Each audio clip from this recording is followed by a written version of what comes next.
So you're live. Yeah, we're live. Everything's live.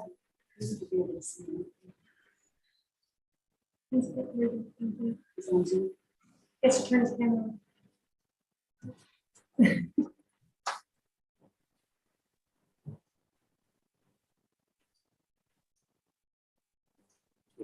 on. Here, just ask him to start. the game.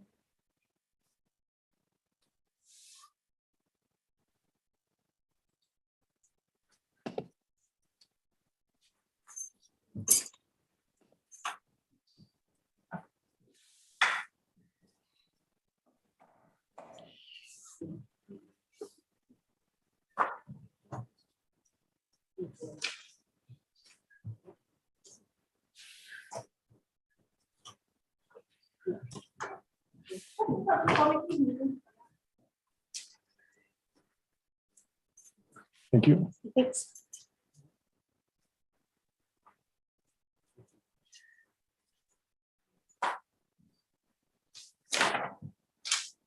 I don't think I've ever seen him have the video on. Oh, okay.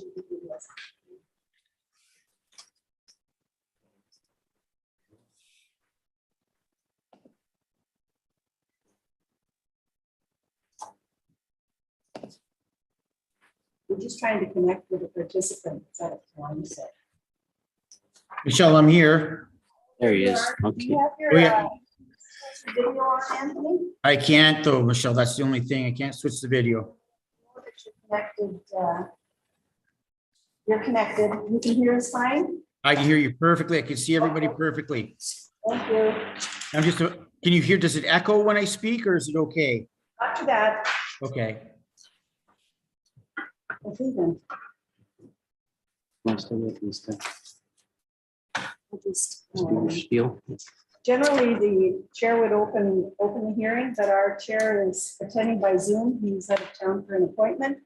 Our acting chair is Joe Greco, and Melinda McGregor is a member of the committee. And we have two members that are, one is ill today, and one I suspect is on holidays, and being a man, he may be hunted. So we'll move forward on our meeting, and it's 2:03. We'll Chair, please call the meeting to order. Yes, Madam Secretary Treasurer, we call this meeting to order. Okay, we'll open our meeting with the land acknowledgement. I acknowledge with respect that we're in the Robinson Huron Treaty Territory, that the land on which we are gathered is the traditional territory of Anishinaabe and known as Buading. Buading is the home of Garden River First Nation, Matrimony First Nation, and the historic Sault Ste. Marie Navy Council. Mr. Chair, I've not been advised of any pecuniary interest. I'm prepared. Could I have a motion for the minutes of September's meeting? Ms. McGregor's motion. I will second that motion. Can we call a vote? Mr. Rossi, are you in favor of that motion? I am. Unanimous. Thank you. Anthony, when we have the motion, you're gonna have to call out your vote, okay? I will. Thank you. Just for the participants in the gallery's information, when the committee is finished with your application, you're free to leave. You can exit the door, the same door you came in down the stairs and out. You can stay for the rest of it. You're certainly more welcome, but you don't have to feel compelled to stay to hear the rest of it after they finish with their application. I've had no notice of request to withdraw any applications, Mr. Chair, so we'll move right on to our agenda. The first matter on our agenda today is an application, a twofold application, both a minor variance and a consent. It's application A3922 and B3522, and it's Mike Zook is the applicant. And when we call up your application, please just raise your hand so the people in the gallery, if you're here, know that you're here. And B, if you want to speak, then come to the podium. And seeing no representation, Mr. Chair, I'm asking that the committee move forward with the application. I have no evidence of objection to it. Okay. Mike Zook is the owner of lots 36 and 37 and part of lot 38 Highland Park subdivision and part of lane Plan 911 former township of St. Mary's, municipally identified as civic number 22 and 24 Elmwood Avenue. The property is located between McNabb Street and Stevenson Street. It is designated residential in the official plan and is zoned R2 single detached residential. The minor variance application is subject to the consent application, and I think, Mr. Chair, I'll just go right into my report, which will explain what the application is about. Doing that, is there anyone in the gallery that's here on to speak to this application? That would be 2224 Elmwood Avenue. So there's no need for me to go into all the legal description of the property. I'll just say that notice of public hearing was sent by person in Milton Neighboring Properties by posting a sign on site and posting on the city website. As part of the application review, this proposal was circulated to internal departments and external agencies for their reviews. Planning, engineering, legal, fire services, public works, and conservation authority had no comment or objections. Building, PUC services, and Bell Canada right of way did not respond. The history of the property is the existing units, and you'll note it's 22 and 24 Elmwood Avenue, have functioned independently since construction. No evidence has been submitted to suggest approval of the request would create a negative impact. The applicant is looking to allow them to be independent properties again. Due to complete and common title, the two properties merged under Planning Act provisions. The owner now wishes to restore or reestablish their independence, the autonomous title to each property. In order to do that, there's several variances that need to be addressed, and I've listed them as on 22 Elmwood Avenue, the existing concrete steps are 1 meter from the front property line.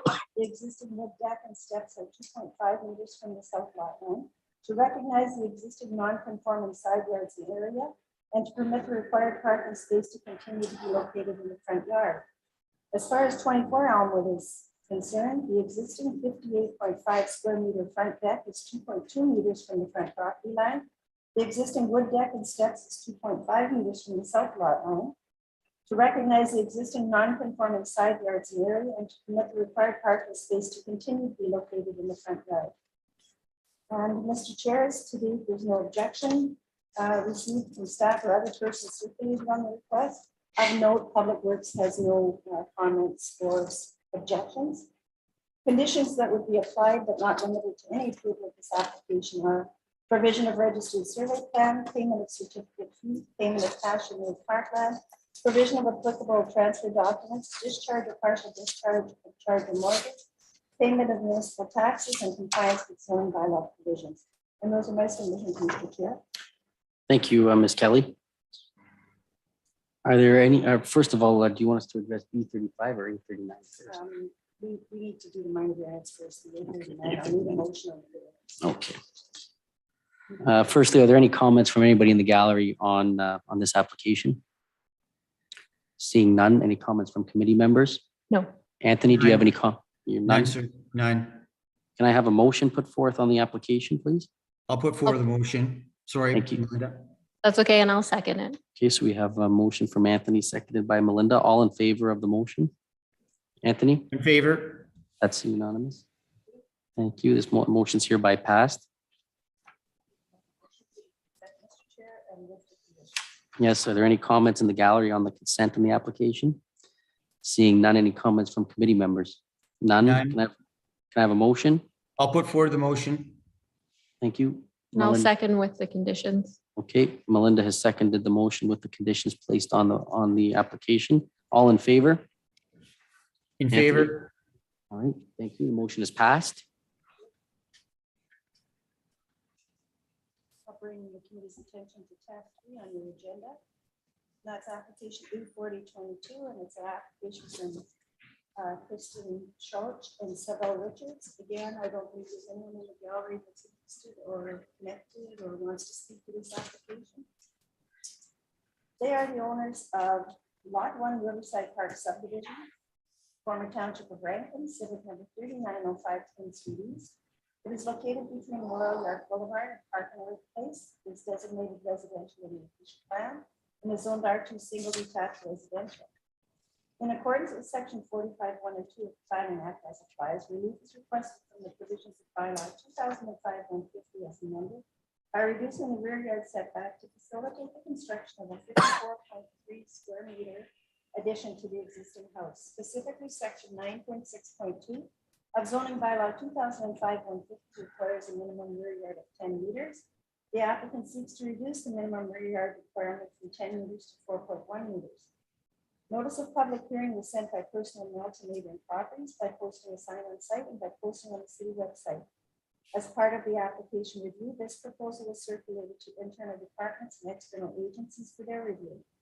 Building, planning, engineering, legal, fire services, public works, and conservation authority had no objections or comments. PUC services and Bell Canada right of way did not respond. Considerations for the committee are no objections were received from staff or other persons circulated on the request. The rear setback for the existing house is irregular due to the lot configuration. Currently, the home benefits from a legal non-conforming setback. The proposed addition is intended to be in line with the rear of the existing home. And those are my submissions, Mr. Chairman. Thank you, Ms. Kelly.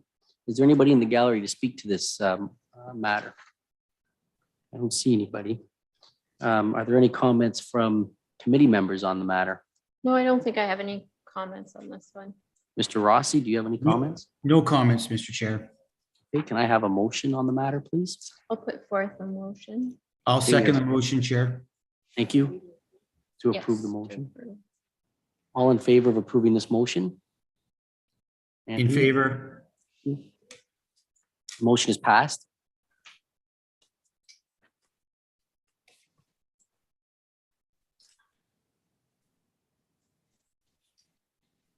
Mr. Chair, if I could bring the committee's attention to tab 5 on the agenda. Yes, And that would be an application from Pamela and Dwayne London.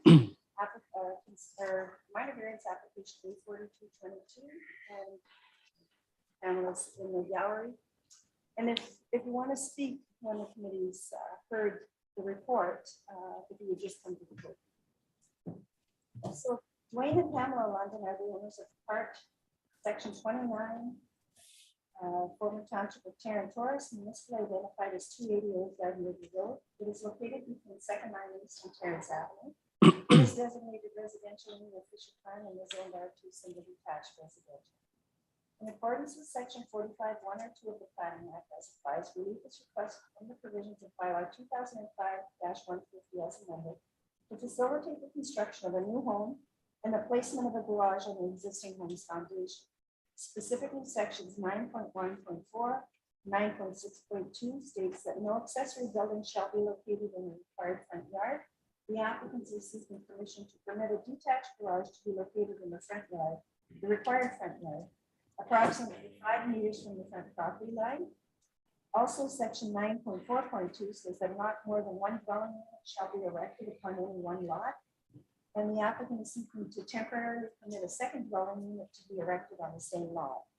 Notice of public hearing is sent by personal mail to neighboring properties by posting a sign on site, by posting on the city website. Building, planning, engineering, legal, fire services, public works, Sault Ste. Marie Region Conservation Authority had no comments or objections. PUC services and Bell Canada right of way did not respond. Planning staff advised that the applicant wishes to demolish the existing home and utilize its foundation for the proposed detached garage. Vehicular access is proposed to be from the side of the garage, potentially resulting in a blank facade. Planning staff have no objections to the proposal, but given the front setback distance and design considerations, it is recommended that the facade of the garage incorporate residential-like facade design details, or that the existing front yard trees be maintained with added tree plantings to visually obscure the structure from the street. Either option should require that the applicant submit a landscape plan or building elevations that is to the satisfaction of the planning director or his designate. Further, it is also recommended that as a condition of approval, vehicular access to the garage be located on the garage side. This is consistent with the applicant submitted site plan. And I've spoken to Mrs. London, and she does have plans to do as planning suggested. So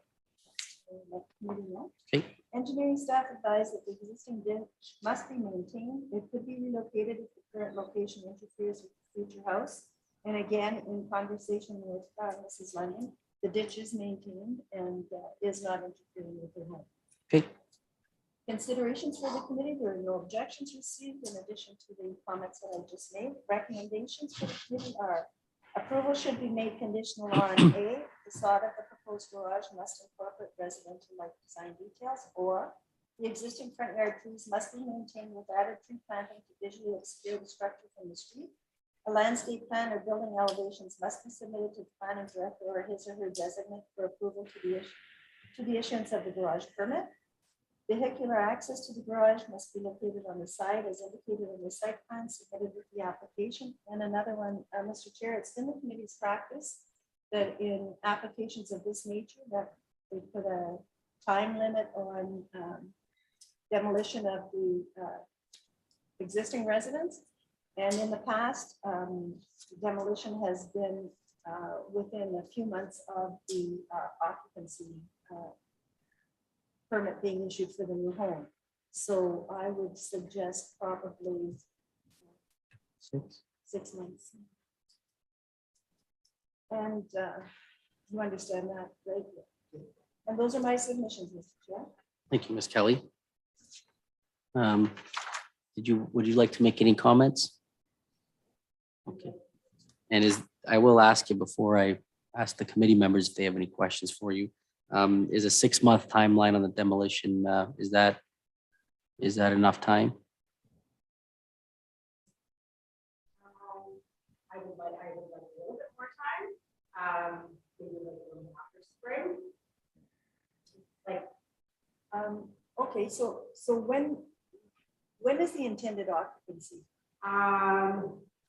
We were shooting for April, but with the last rain, we're about a month behind. And Mr. Chair, I don't think it would be out of order for September. Okay. September 1st. works. Oh, yeah, that's Okay, plenty of time. We can set a date for September 1st, September 15th, let's go September 30th. September 5th. That sound okay? All right, any other comments? No? Committee members, before you make your comments, I will note that we've established a time limit on the demolition of the existing residence for September 30th, 2023. So just to keep that in mind if we're making any motions. With that being said, are there any comments from committee members on this application? Mr. Rossi, I have none. Mr. McGregor, any comments? No, not that I can. Okay, can I have a motion? I'll move to approve the application with the conditions and the time stipulation of being September. Okay, can I have a second for that motion? I'll second. Ms. McGregor has seconded the motion. All in favor of that motion? Ms. McGregor, Mr. Rossi? In favor. I'm also in favor, Madam Secretary Treasurer. Okay, the motion is passed. Thank you very much. And I'll draw your attention to tab 6 on your agenda.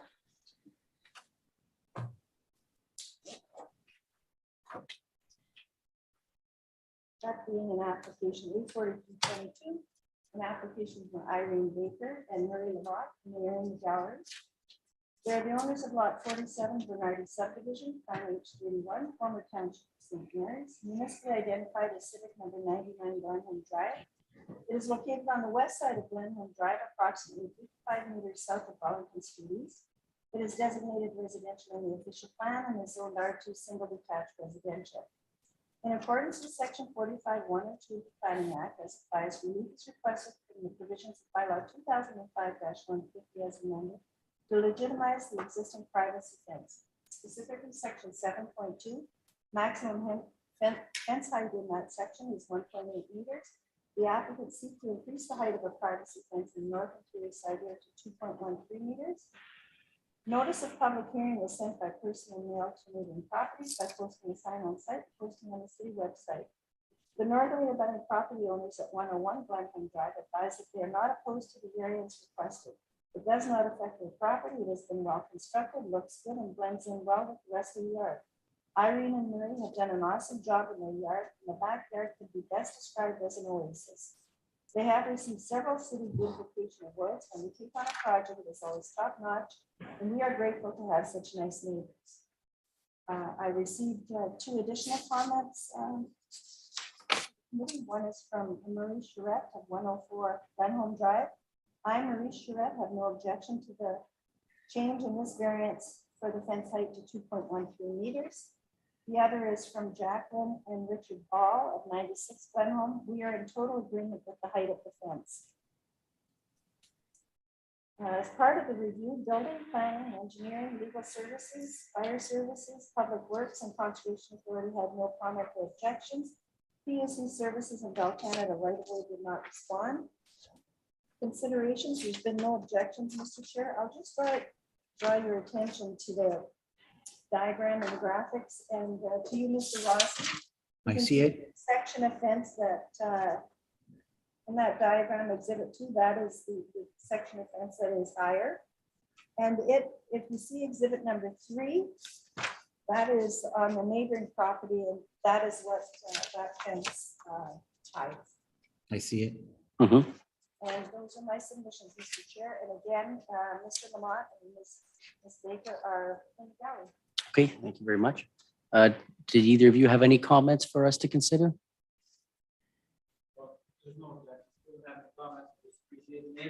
Okay, thank you very much. Are there any comments from committee members? I have none. No, I don't think I have any either. Okay, thank you. Can I have a motion on the matter, please? I'll put I will approve or put motion to approve. Okay, Mr. Rossi, can I have a second? I will second that. Seconded, all in favor of the motion? In favor. Thank you. Motion is passed. Thank you very much.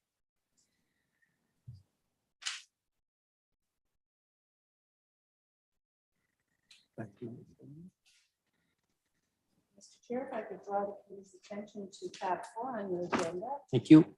And I'll note that we do have participants in the gallery. Okay, thank you. Application 4122 is a variance application put forward by 1,285 Ontario Inc. Dickmar is the owner of that. Is the owner of part of lots 12, 16, 33, 34, and H625, and part 1 of 1R12096. Part of lot 23 and H625, part 3, 1R1182, former township of Cora, municipally identified as civic number 551 Cora Road. It is located between Second Line West and Sussex Avenue. It is designated residential in the official plan and is zoned R4. Special provision 351, fourth density residential with a special exception is subject to site plan control. In accordance with section 45(1)(2) of the Planning Act as applies, relief is requested from the provisions of bylaw 2005-150 as amended by reducing the minimum required lot frontage to facilitate the development of multi-unit townhouses and a 4-story 24-unit apartment building on site. Specifically, section 9.8.2 requires a minimum lot frontage for an apartment building of 23 meters. Reduce the minimum, and the applicant is to reduce the minimum required lot frontage for an apartment building from 23 meters to 16.5 meters. I'd just like to bring to the committee's attention that the application is not for the use on the property. The application is to reduce the frontage to permit the apartment building to go ahead. Notice of public hearing was sent by personal mail to 57 neighboring properties by posting a sign on site and by posting on the city website. Mr. and Mrs. Garson, owners of 547 Cora Road, being the southerly abutting property, provided the following comments, and Mr. and Mrs. Garson are in the gallery. We strongly disagree with this application to reduce the minimum required lot frontage for a driveway for an apartment building from 23 meters to 16.5 meters. This application is not only for a driveway or road to access a 4-story apartment building, but also 39 townhouses, a total of 63 units. This application for an access driveway road to the landlocked property has been turned down before. We strongly recommend you turn it down again. Civic number 551 Cora Road has a frontage of 54.06 feet or 16.5 meters, but the lot itself is less than 50 meters wide, 15.2 meters, because of the angle of that Cora Road runs. My house was built in 1957, and the eaves of my garage live almost on the property line. The lot 551 Cora Road is not wide enough to accommodate a 2-lane driveway, plus safely accommodate foot traffic according to the plan Steve from Fickmar gave me. This application is a ploy to access the landlocked property behind. The previous owners applied to put an entrance on this lot 551 Cora Road, and it was turned down.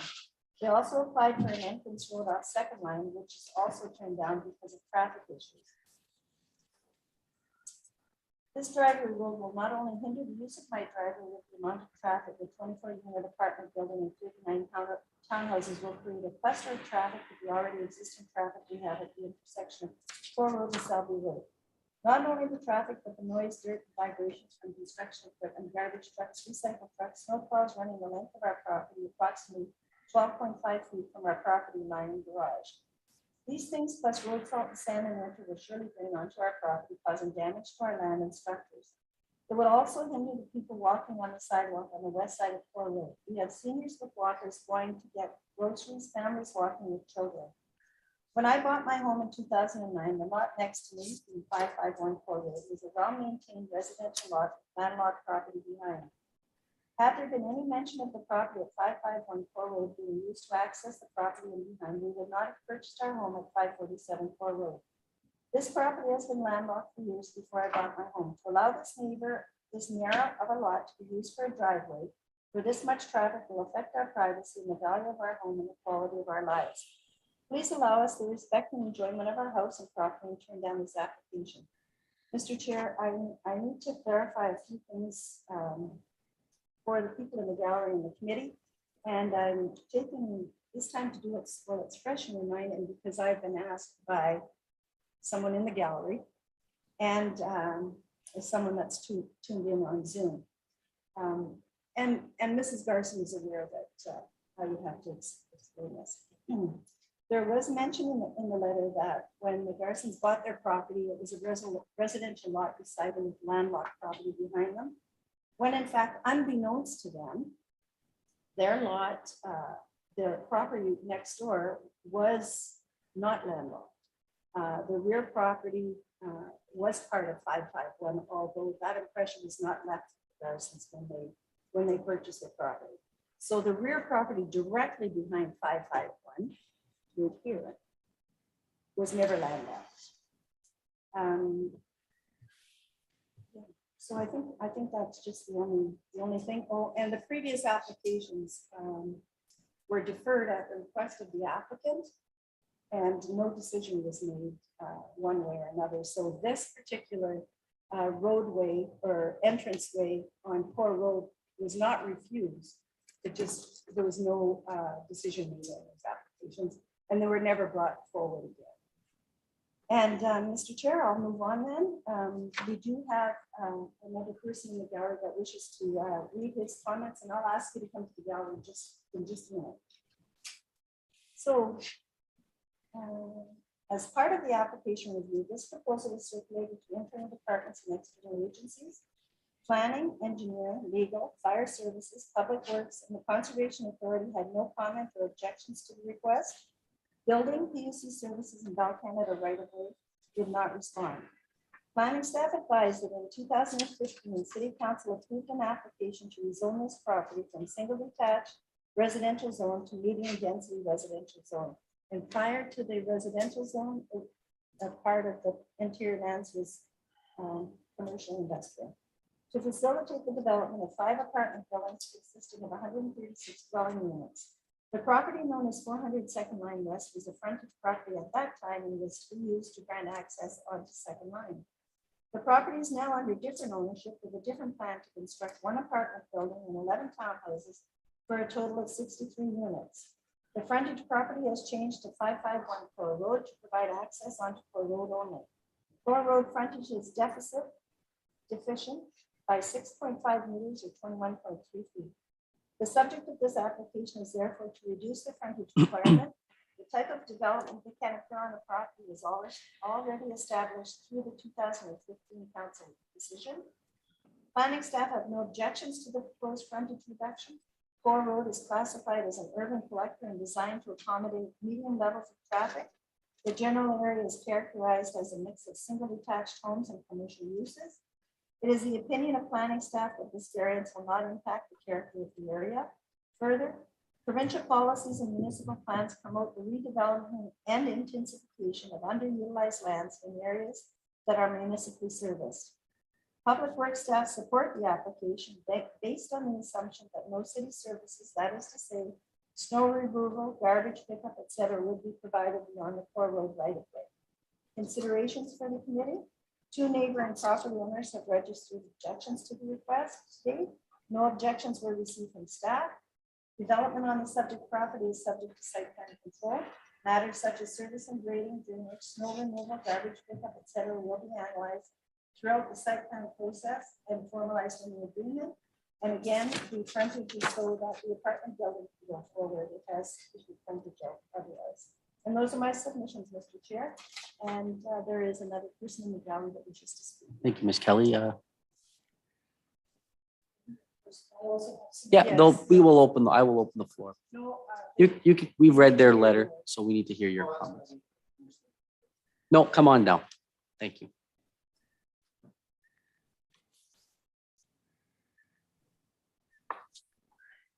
And once you get settled there, sir, if you can give us your name for the record, first and last, and your address, please.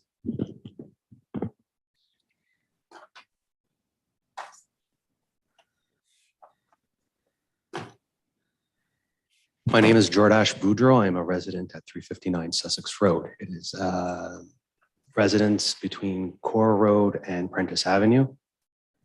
Okay, Okay. Dear Committee of Adjustment, my name is Jordash Boudreau and I'm a resident of Sussex Road from Core Road to Prentice Avenue. I recommend enforcing the bylaw requirement 2005-151 for the following reasons. I own and operate a medical device development firm in the anti-cancer and pharmaceutical design markets of both Canada and the United States. I've been following the proposed development plans for this property since 2015, and I am opposed to the development of this property. I understand the difficulty of property development, from grants to investor meetings and et cetera. And it is with no small hesitation that I speak out against the development of this property. It is just unwise. And I'm referencing the full 7 acres. There's technically kind of 2 properties going on here, but the whole set of proposed developments. It is unwise to build from a city resources and future planning perspective. I have served short-term on the Sault Ste. Marie Regional Conservation Authority Drinking Water Source Protection Committee. While this property does not have any restrictions to density housing, it is unwise to build this project, as this property is considered as a part of the Steelton Wellhead Protection Area Zone A, and is upstream from one of the city of Sault Ste. Marie's, it would be the Steelton Well Pump House. This is quoted from the Sault Ste. Marie Source Protection Authority Source Protection Plan and the Sault Ste. Marie Regional Conservation Authority 2020 report. I edited that report on behalf of the city in assistance with that committee. It is my expert opinion, it is my expert recommendation that the city of Sault Ste. Marie start officially protecting this piece of property as the site be candidate for the Steelton Well, as it is directly across the street. Should that drinking water source need to be relocated, but it's actually a pump house, and the pump house is located on Second Line. It is unwise from a resident perspective. I don't want a density housing project built. Even as a quick Google Scholar article retrieval will provide municipal evidence that the presence of density housing decreases residential quality of life and residential economic value for previously existing homeowners after the erection of density housing. And this is coming from Acklin et al. 2018. It is a panel paper entitled The Local Impact of Higher Density on Single Family Home Values. And this is from the University of Iowa School of Public Environmental Affairs. The surrounding properties become devalued because of the presence of density housing. Through the impact where a 10% increase in density housing will devalue the residential properties by 1.3 and 2% per square foot. And that value is coming from Fessermeyer et al. 2018. The effect of localized density on housing prices coming from the Regional Science and Urban Economics Journal. Now with COVID, this project plan is unwise from a health perspective. While opposition would argue that COVID is a rare and random event, I would remind them that we are in our 3rd year of COVID. While COVID is not a catch-all excuse, increases in densities of people create the increased likelihood of disease transmission, placing a further tax on local economies through lost man hours and days off sick. For a city like Sault Ste. Marie with an aging population demographic, adding density is not the economic or healthcare answer. Due to the environmental sensitivity of this property, proposed value to the city as a resource reserve for its long-term future growth, projected devaluation of longstanding adjacent and abutting community and residential properties, and newfound respiratory pathogens. It is my expert recommendation for the city of Sault Ste. Marie to ignore the province of Ontario's pleas for brownfield solutions and develop a viable, locally beneficial and long-term economic policy regarding this property. Since the world is desperate for municipal green spaces, I consider environmental restoration of this brownfield site to be the easiest option. An economic solution is one where the property owner is given a tax credit owing equal to the amount that the land itself would be taxed if left undeveloped or in a naturalized state, being recognized by the city itself that the land has been left undeveloped for nearly 80 years for good reason. In this situation, the municipality is afforded the opportunity to identify lands of municipal significance, such as this property in examination, and issue a tax rebate directly to the owner to be used against other municipal taxes. So if the land is taxed at $15,000 per year, that amount is credited to the owner and can be used to offset other municipally incurred taxes, such as business ownership or other residential properties. This property and other properties like it can be valued and used as revenue generators and green space incentives. It can be bought and sold as required. It is a better system that can provide the city new income and preserve its identity in the face of changing global economic, healthcare, and climatic instability. I recognize it is not the place of this committee to make such a judgment or institute such a policy, but it needs to be stated in record someplace at some time. It is therefore in my soundest of judgments to want to enforce the bylaw requirements and just abandon development of this property in favor of rezoning into an environmental economic space rather than residential or commercial. Thank you. Sincerely, Jordash Boudreau, Sussex Road. Thank you, sir.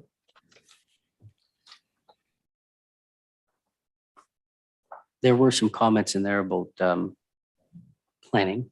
So we have Jonathan here. Jonathan, if you can make some comments as to the planning aspect of this application, please. Through you, Madam Chair. Thank you. You touched upon a few land use related policies. One related to the wellhead protection. Mr. Boudreau is correct. The subject property is in a wellhead protection zone. However, the planning decision to approve the application was made in 2015, plus land use policies do not consider residential development as a threat to the water supply. And recently, planning staff reviewed land use policies for the Shape to Suit program, and our policies remain the same. We did also touch upon density.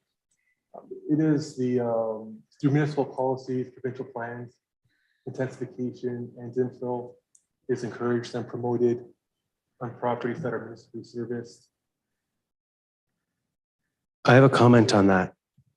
Almost. One moment, Jonathan, you finished or do you have more?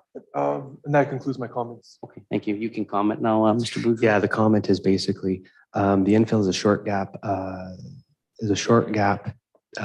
Basically, you as a municipality do not have a mechanism in which to value economically green spaces. Typically, it's converted into parklands, but an ecological zone with a dollar attachment as a tax value recognize that it is able to service the municipality as like a future reserve or an open site to be able to put municipal resources is actually valuable. And this is the part that the municipality and the provinces does not understand, because it has never had to address this. So basically what happens here is a bunch of previously used commercial sites are then retrofit into like density housing or something cheap and easy to build. But you lose out on these. Mr. Boudreau, I'm going to call back to order here. We have to stay on the topic. Yeah, of the application. it's sort of, the province does not have this mechanism in place. Mr. Boudreau, if I can call to order again. Our committee does not answer to those, does not address those issues. The province does. So I can't if you It's the rebuttal to his comment. So If I may, Mr. Perkel was speaking to the provincial policy that's in our open policy for density. And that's in place. You can speak to that's in place. So you can't. enter Right, into it's, no, it, um, ma'am, authority. that's right. That's what I'm saying here is the province and the municipality don't have a legal construct for doing this. That's right. So that's part of the issue here where you What- don't, the municipality has not thought on this at all and is failing to generate revenues from this. So, Mr. Boudreau, we aren't going to be able to comment on that as a Well, committee. that's my expertise speaking here. That's All right. why I'm And speaking. we appreciate that and we thank you for your attendance. Yes, most perfect. Thank you very much. Did you have some comments? Yeah, if I just might, the applicants are here and Representative Lipton, I just wanted to know if you want to wait to speak till Mr. and Mrs. Garson are finished. And then they'll speak. Okay, all right, that's what we'll do. Mr. and Mrs. Garson, if you could come up to the podium and we'll hear your comments. Whoops. One of my comments is that this private drive on a lot that is less than 50 feet wide is going to have more traffic coming out of it onto Cora Road than any of the side streets already have, the existing side streets, because there's going to be more people in there than any of your side streets coming across. And there's also a sewer drain right at the front right-hand side of the property. And I went out and measured the cement base, which comes in a curve like this, and it's 11 feet on the roadway and 6 feet sidewalk side. So that takes away part of the frontage too, because you can't put a road on top of a drain. And Excuse me, I can't, we'll let Bill just comment. on one more those thing, matters. and with all this traffic, really, it should have to go by road allowance. It's not some little drive allowance, because like she said, there's more people living in there than there is on any of the side streets. So it'd be more traffic coming out of that than the side streets. Is there any other comments that you guys well, have? other than the fact that it's going to run over 200, probably 230 odd feet right down the side of my property. And who's going to put a fence up and give me a buffer zone for the noise to keep the dirt out of my windows? You start doing this in the construction, I won't even be able to use my house or my yard. I won't be able to go out anywhere because the dust, the noise, the dirt, everything going through is all going into my home because it is so close. The previous owners already dug up all the topsoil off of it. My driveway separating, my garage is split. They flooded my backyard out twice. That was the building department. When they come down, they were told they were allowed to go in and do that. Okay, so ma'am, again, that's not, That's the previous, but then the lot is still not 50 feet wide. we have to. And for that much traffic to come down, that's more traffic than any side street going on Cora Road. Okay, so we have to consider what the application is for, and that's a Yes. minor variance. And who is going to subsidize us for our loss? Because real estate board has already told me, I've checked with them, that I'm going to lose my property value. Once again, that's not something I can consider on this application. That should be considered because it's considering the whole neighborhood. That's defacing all the houses around the whole neighborhood. It's taken the property value of everybody's home Okay, down. okay. Did you have any further comments, ma'am, Mrs. Carson? Other than the sewer drain taking up 11 feet of the frontage. Once again, that's not something we're going to be able to. Well, if you're considering making the frontage smaller for the road, you have to take into consideration that 11 foot of that 15.2 feet that he wants, or meters, is also We're- part of the drainage system. All right, we'll have them speak to that, okay? Did you have any more comments?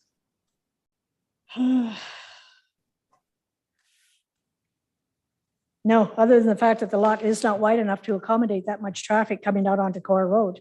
Okay, so thank you for your comments, okay? We'll hear representatives of TICMAR.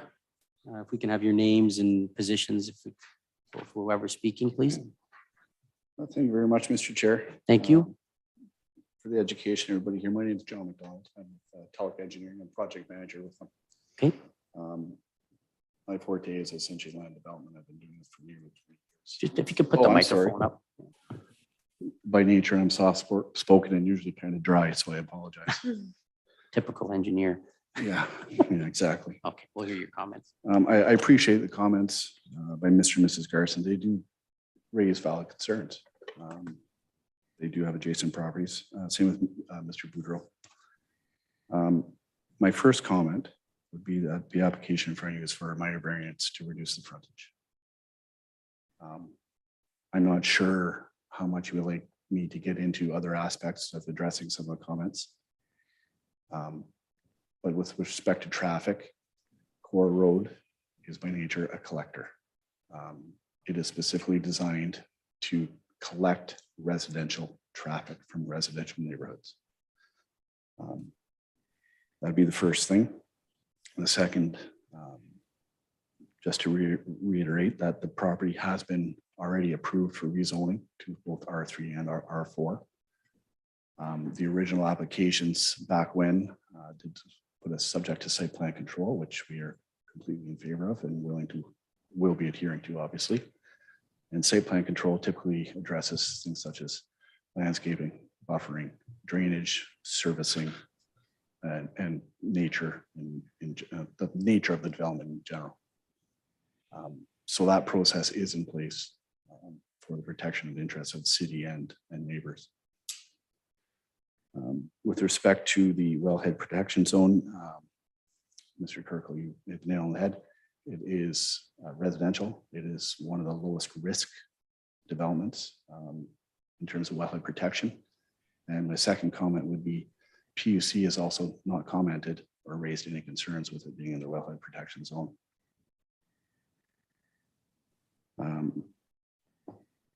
Densification, urban sprawl, and consideration of the natural environment. It is specifically stated in the current provincial policy statement that densification is to be promoted wherever possible. With that, I think I've touched on the main points. If I've missed some, I apologize to the neighbors, but I believe that is. The Garsons would like you to speak to the sewer. They're speaking of. Yes. We actually view that as a benefit. Part of the engineering is the servicing of the property is we tie into sewers, and there is a certain amount of engineering to alter services on the municipal right of way in order for us to tie in. That can be expected, is expected, and will need to be required. And that is one of the things that we do have to address, that we know that area. Okay. There's a number of other things too, and I won't go into it because it's kind of different parts of the property, but that is one area that we know that my job, once we proceed to development phase, is to engineer those items. Okay. All right. Did you have any more comments? No, I appreciate where we stand. Okay. Ms. Garson, did you have a question for him or just a comment for the committee? Probably for both. How can you justify that much traffic coming down a private driveway?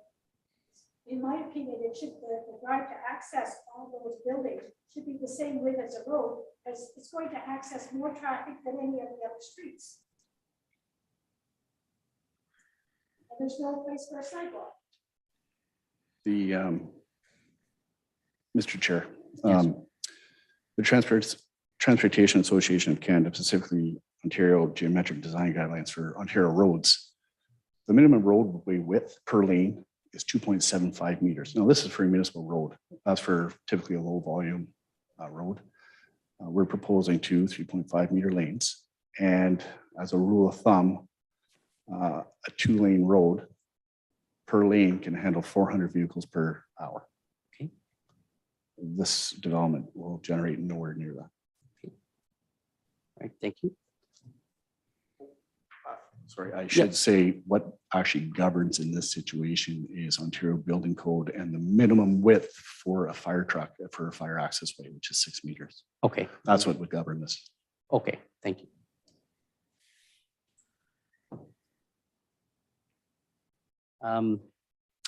If one of the representatives can speak to the buffering of the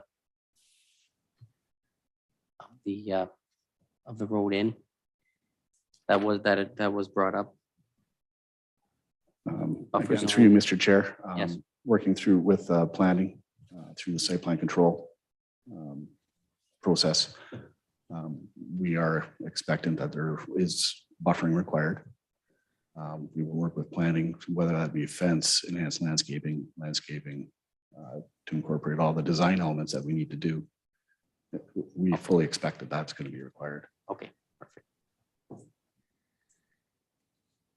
And for the record, is the applicant, are you asking for a fence? Or the As Mr. and Mrs. Garson. asked. I would like a large fence up to stop people from walking into my backyard and making it their second home. Okay, And who's gonna stop all that? Who's gonna stop all the noise coming? Ms. Garson, we understand you're upset, but we need to try to keep the topic on topic. So yes, they are asking for a fence.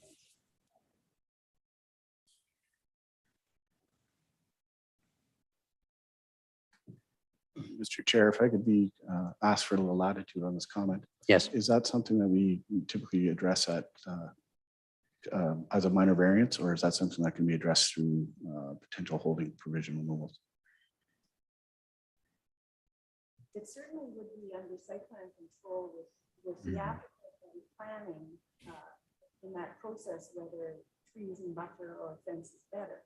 However, in the minor variance application, the neighbor has the ability to request that a fence be, and the committee can consider whether they want to leave that up to the applicant and planning, or do they want to add it as a condition? And this would be the time if we want to speak. to 30 seconds. No fence. 30 seconds.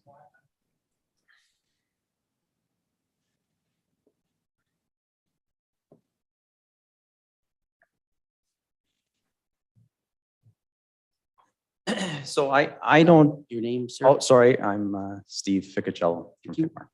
So I don't have a problem installing a fence on both sides.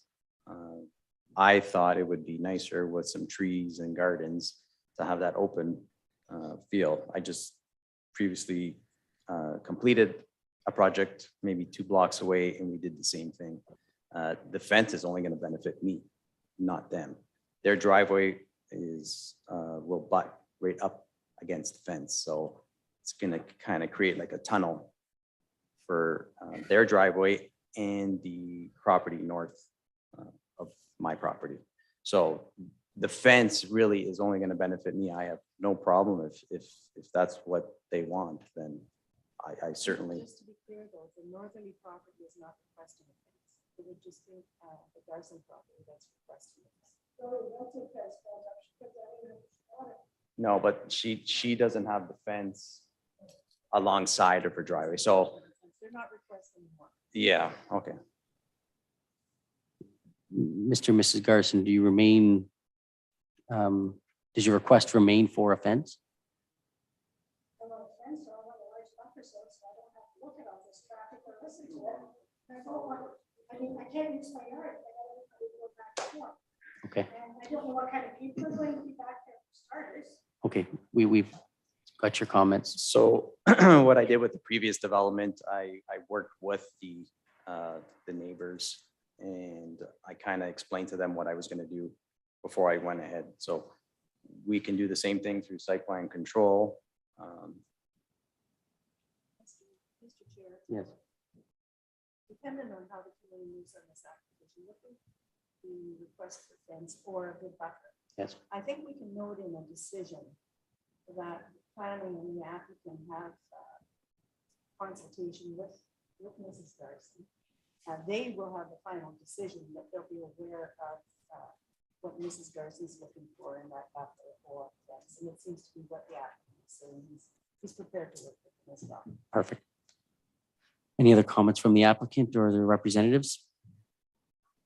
I just want to draw attention to parts of the zoning bylaw in terms of sightlines and side triangles.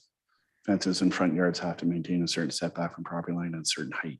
Yes. So it might not necessarily provide the visual screening or the buffering that they would like. Okay, thank you. Comments? Yeah, okay. Yes. Can be right to the property line. There's no regulation That's between the building changed and the fence. There never was. When I built my fence up and I have a shed in the back of my other house, my eaves had to be, I believe it was 2 feet from the property line in order for the fence to be put up. Your eaves are supposed to be 1 foot from the property line, and the fence can go right to the property line. Okay. Any more comments on the floor before I close the floor? Yes, sir. Yeah. Yes, just come on up and give us your name and your address.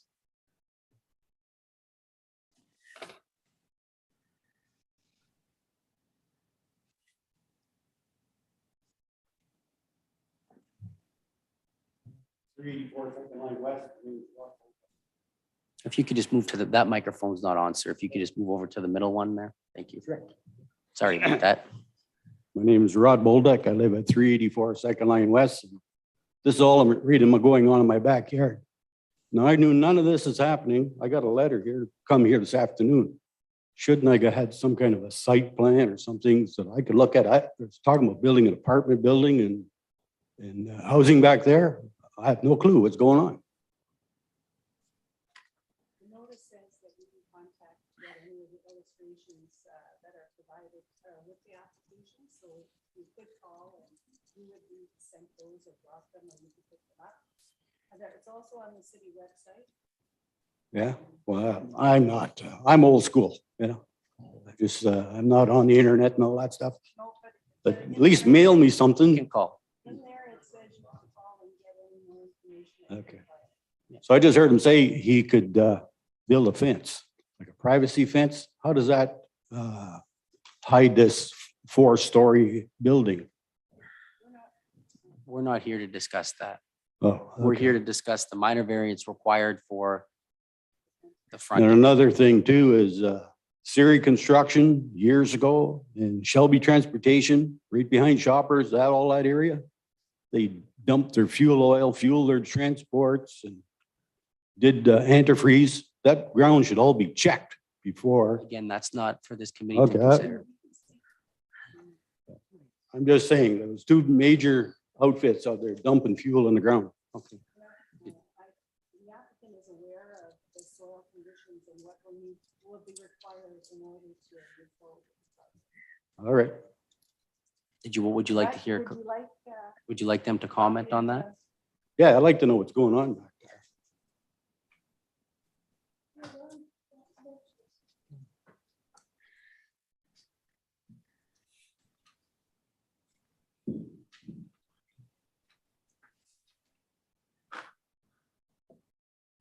And would you like to hear comments about the environmental issues you've raised? Sir? And again, the committee's not here to consider what's the apartments or the houses back there, that it's already zoned for permitted uses for that. Yeah. So this application to frontage can address what you need to do with that apartment building or what trees are gonna be planted on the lot or anything of that nature. The chair has asked, though, if you'd like the applicant to speak to the soil condition. Sure. Okay, we'll hear from the applicant.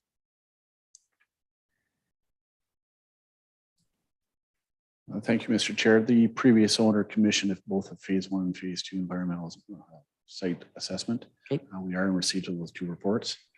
Those always are factored into the process. Yep, I should of say the planning process going forward and what requirements are put forth, stipulations.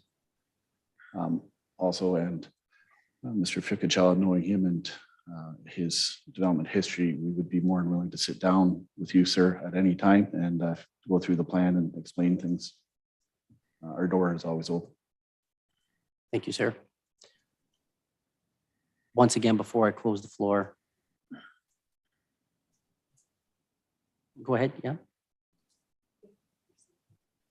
It's a different comment, sir, from your previous comments. Okay. This comment is basically, the city has set forth this zoning bylaw to have a certain decorum of what the city sort of itself represents. Yeah. And changing that, you start changing the intended uses and privileges that the city has enjoyed and set forth before this sort of provenance event. We're not here speaking on a zoning matter. sir. No, this is directly to the change in regulation. This is specifically to this. It's like, do you want an apartment complex with extra yardage and therefore like more ambiance and more garden space and more quality of life stuff versus more height, more density? And to lose environment, to lose additional quality of an intangible quality of life metrics. Even just aesthetics, more space is more aesthetics. This is sort of the summation here where it's just like maintain the spirit of what is currently set in the regulations and go from there, because there are big problems with this proposal. Thank you. Thank you, sir. Seeing as there are no more open comments on the floor, I'm going to close the floor to comments from the gallery and open comments to the committee members. Mr. Rossi or Ms. McGregor, do you have any comments for us to consider today? Or any questions for anybody in the gallery? Mr. Rossi? Chair, no, I do not. I think Jonathan's answered some of the questions with respect to planning and the considerations, and I believe the representative, Ms. Viticello and Tulloch, answered the site plan along with the applicant's contribution to the site plan. So no, I don't have any more questions of anyone. Okay, thank you, Mr. Rossi. Ms. McGregor, do you have any comments or questions? No, I think what I've heard today is help with any questions I did have. And since this is just about the minor variance, not the whole plan together, that I don't have any questions. Okay. Can I have a motion from a committee member, please? I'll move the motion. Okay, we have a mover on the. You're approving the motion, I Mr. am. Rossi? I am. I'm moving. Mr. Rossi's motion to approve the motion as written. Ms. McGregor? I'm gonna second the motion. Okay, all in favor of the motion? That's Confirmed. unanimous approval. The motion is passed.